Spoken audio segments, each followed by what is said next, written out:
I'm just gonna say it. Cars 2 was a war crime. In soul, absolute beauty. Pixar has taken us on emotional roller coasters, introduced us to talking toys, cooking rats, and feelings with feelings. But not every film hits like Up's opening scene. Today, we're stacking every Pixar movie into tiers, from the masterpieces that made us cry in public to the ones that made us question what went wrong at the studio that gave us WALL-E. Let's get into it.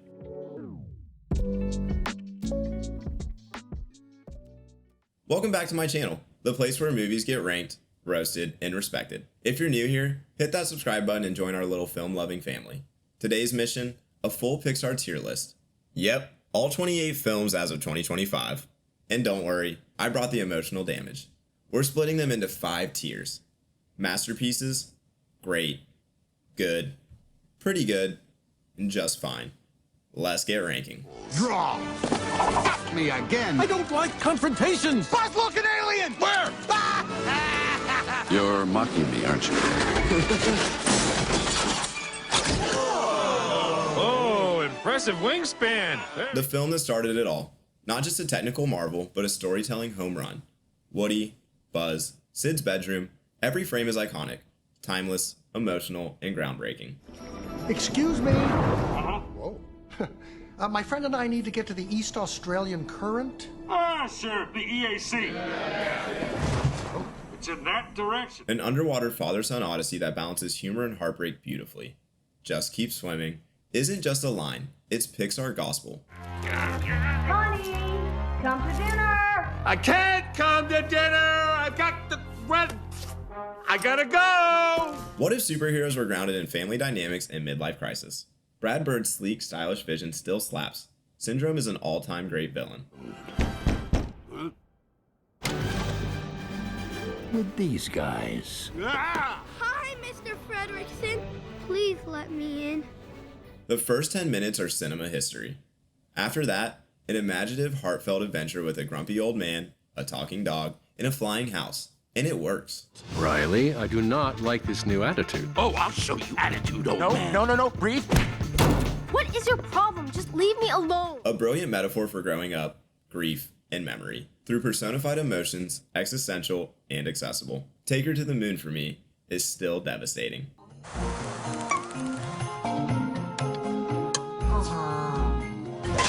A near-silent first act that's pure visual storytelling.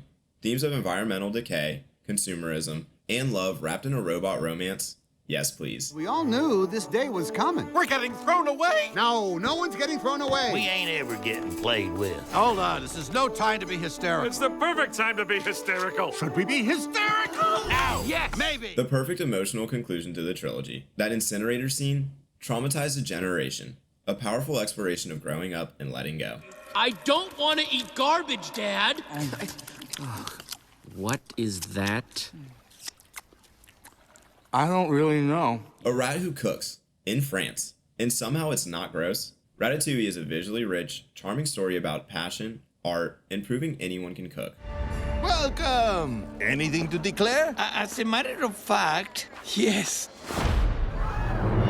Vibrant visuals, rich culture, and an emotional finale that hits like a freight train. Remember Me is Pixar at its musical and emotional best.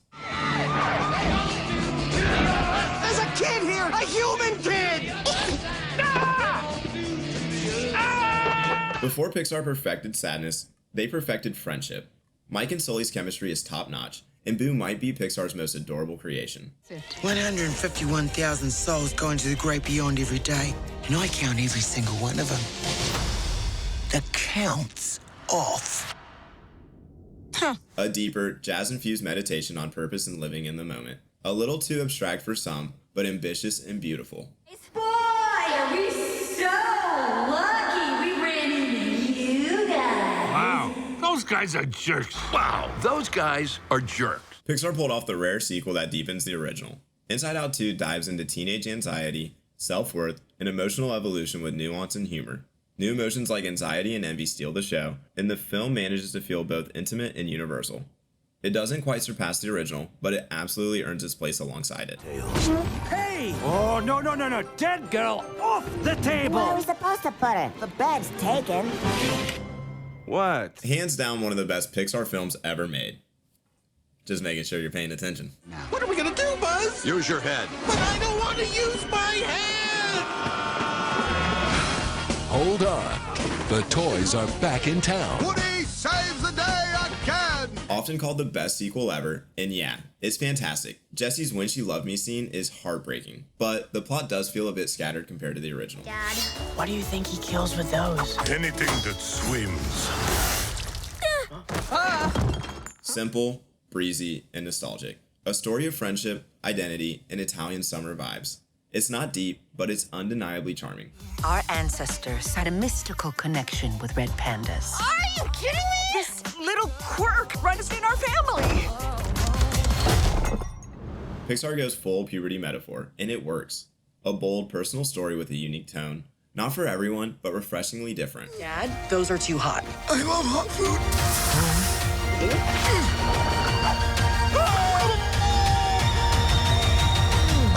This one surprised a lot of people. Sure, it looked like another concept-driven Pixar flick, but it had heart, charm, and beautiful animation. Completely underrated. For the colony and for oppressed bugs everywhere! Hello there, girly bug. Shoo fly, don't bother me. The forgotten sibling to Toy Story, but still solid. The animation has aged, but the story holds up. Hopper is a great villain, and the circus bug crew is fun. I present my only son. He took out a whole armada single-handedly. With one arm, he was steering the ship. Visually stunning, culturally rich, but kind of unfocused. The mother-daughter dynamic is great, but the bear plot feels out of sync with the rest. He's like a mountain with fur. I don't even work out. Yeah, me neither. I don't want to get too big. A fun prequel with a decent message about failure and self-worth, but it lacks the emotional punch and originality of the first Monsters film. It worked! The can is huge! And the van is huge! And you're... Oh no. A sweet, brother story set in a suburban fantasy world. Some really strong moments, especially the ending, but the world building didn't feel as fleshed out.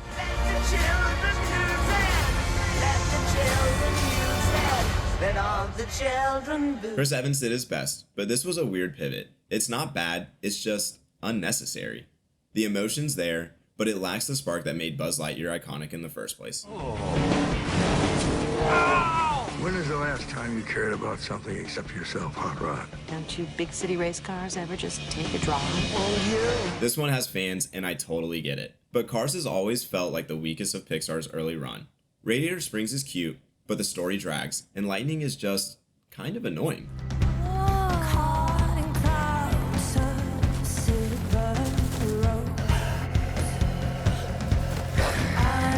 Arguably the most forgettable Pixar film. Beautiful animation, yes, but bland characters and a plot that feels more like DreamWorks' B-side.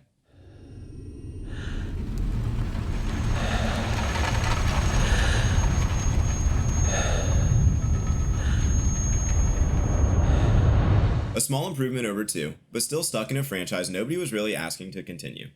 Tries to go emotional, but doesn't stick the landing. Thank you! You're welcome! Wait, Dory? Yes? Dory? Yes. You and I were friends! No. Nostalgia heavy and visually polished, but lacking the emotional weight of Finding Nemo. It's fine, but mostly feels like Pixar cashing in. Why would they change math? Math is math. Okay, Math Dad. is math. Hello? Hey, honey. How are the kids? Everything's great. Unpopular opinion, it's a letdown. After 14 years, this needed to hit harder. The villain is forgettable, and the stakes just feel low. Great animation, mid-story. Everyone, Bonnie made a friend in class. Oh, she's already making friends. No, she literally made a new friend. I want you to meet Forky. Hi. Hello. Let's be honest, it didn't need to happen. Some touching moments, sure, but Woody's arc was already complete in Toy Story 3. Forky was fun, but the movie was fine, not finale-worthy.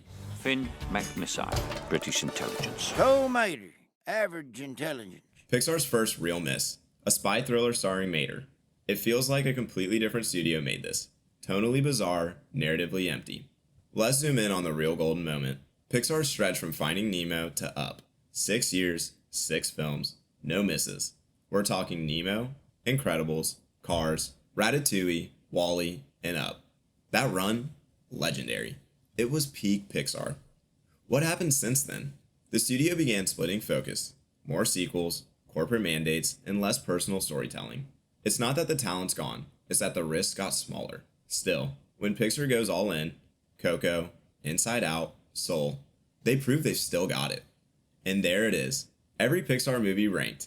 Some are masterpieces, some are just fine. They've all shaped animation as we know it. What's your favorite Pixar film? Which one do you think is totally overrated? Drop your rankings in the comments. I want to see your tier list, your hot takes, and yes, I'll accept Cars 2 defenders, even if I don't understand you.